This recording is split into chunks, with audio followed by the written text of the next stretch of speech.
Welcome back. Today we're going to talk about Treasury companies. A few of them have been going pretty crazy this week. So let's get on with it. Let's talk about it because this is a pretty big opportunity. Disclaimer, this is not financial advice. You guys already know that. So let's talk about the first one here. Nakamoto CEO David Bailey said he's going to buy $1 billion worth of Bitcoin tomorrow. Now, obviously, we've been spoiled with Michael Saylor, so $1 billion really doesn't seem like that much anymore for Michael Saylor. But if you own the stock, Nakamoto, ticker Naka, it's done pretty damn well, 114% in the last week. So the stock likes the news, and treasury companies, not just Bitcoin treasury companies, we'll get to the other two in a couple of slides here, but they are super, super volatile. So you guys make sure you're being very cautious, be very careful about Bitcoin treasury companies. Obviously, not financial advice, but there's a lot of opportunity in them. Now, we'll talk about the other Bitcoin treasuries for a sec, then we'll get to the ETH treasuries. So, first of all, 70% of Bitcoin is in institutional treasuries, 3.2 million Bitcoin held by governments, companies, ETFs.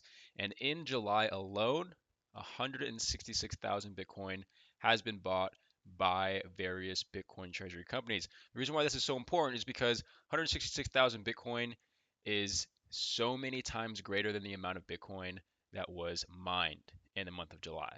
It's ridiculous.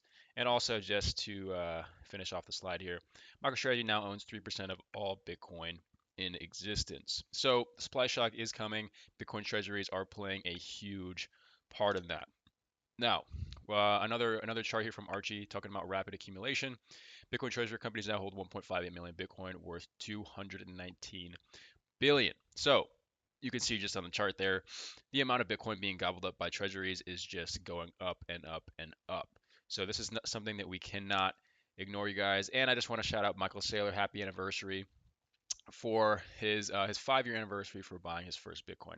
And remember how I said earlier in the video, $1 billion of Bitcoin, it doesn't seem like that much anymore because I mean Saylor just bought $2 billion like last week or something like that at once. But check this out. Back on the 10th of August 2020, he spent $250 million on Bitcoin, right? That's literally like less than a quarter of what he spent on it last week. So it's incredible how far he's come. It's also incredible how far the Bitcoin price has come. I mean, look at that. He bought it at 11,000. His first ever Bitcoin buy was 11,000. That's just insane. And 21,000 Bitcoin, by the way, would cost 10 times that amount today. So pretty crazy. So congrats to Michael Saylor for being the pioneer of the Bitcoin's treasury companies. Bitcoin, obviously, as we know, still has a lot more room to run. We're expecting the next few months or the rest of the year to be pretty bullish. So don't go anywhere yet. I personally haven't sold any of my treasuries or Bitcoin or anything like that yet, but I will be planning on doing so in the coming months. So let's talk about the new record real quick because this is why we Bitcoin. The United States officially crossed the $37 trillion mark, right? We knew this was going to happen. It was just a matter of when, and it actually didn't take very long. And if you see the chart on the right, the the the government is going to continue to print money no matter what.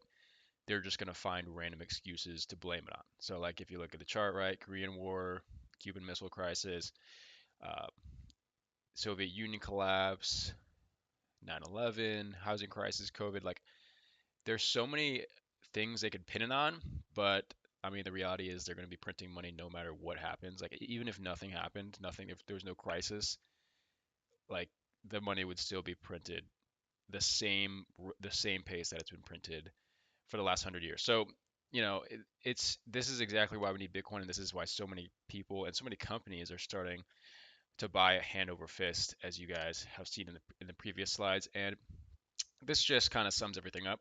Fiat will go to zero, and it's historically always been the case, right? So France held the world reserve currency for 95 years, Britain hold the world reserve currency for 105 years, and the US dollar has been the world reserve currency for 80 years.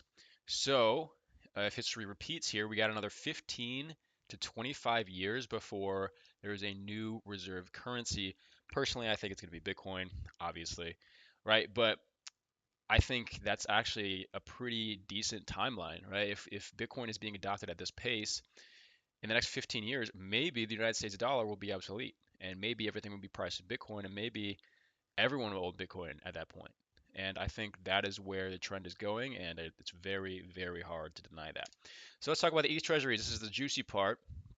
You guys have heard of SharpLink Gaming. You guys have heard of Bitmine Immersion Technologies, BMNR, which is Tom Lee's company.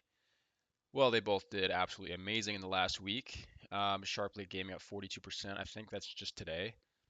And then BMNR is up 100% in the last week. Can you believe that? That's crazy. Not as good as Nakamoto, but still, that's pretty good. I mean, 100% in a week is ridiculous. Obviously, this is super volatile stock. I believe SharpLink Gaming went up to like, I don't know, $80 or something, and it came back down. And BMNR went up to $130 and came back down. So obviously, super volatile, super risky. But it's a huge opportunity. I mean, Tom Lee is taking this opportunity by the horns. He's trying to do an MSTR with BMNR. So, I mean, props to him. He has a very bullish outlook. I mean, obviously, if you're the chairman of a ETH Treasury company, you're going to be very bullish on Ethereum. And he says a ten to $15,000 Ethereum by the end of the year. That is pretty bullish. I have to say. I would not be that bullish on Ethereum for the end of the year. I mean, that's like a three to four x from here in the next 4 months. So who knows? I mean, he could be right, but if this does happen, BMNR will obviously go to the moon. Like it'll be crazy.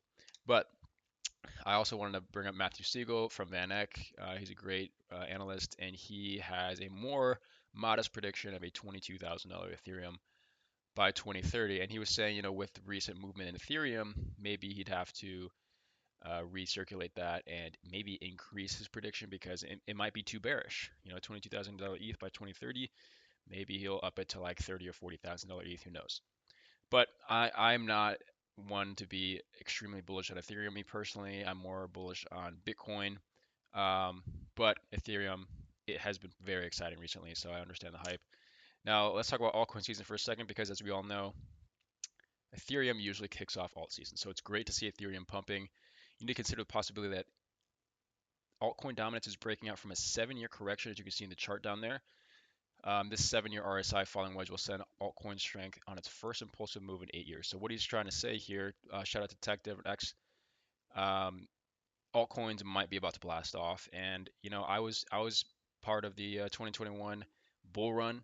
It was my first bull run, and I have to say I was not very impressed.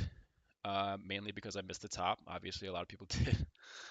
But altcoins didn't go stupid, didn't go dummy, and I thought they were going to, and it was kind of disappointing.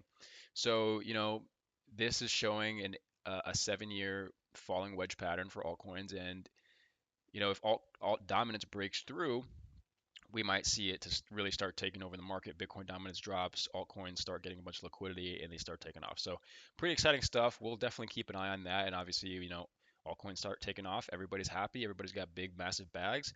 You just have to know when to sell it. That's the most important part. So let's talk about Nvidia for a second. AI is a huge part of the economy, and it is about 8.1% of it, just to be exact. This is a world record. This is the most market share one single company has ever had out of the entire S&P ever.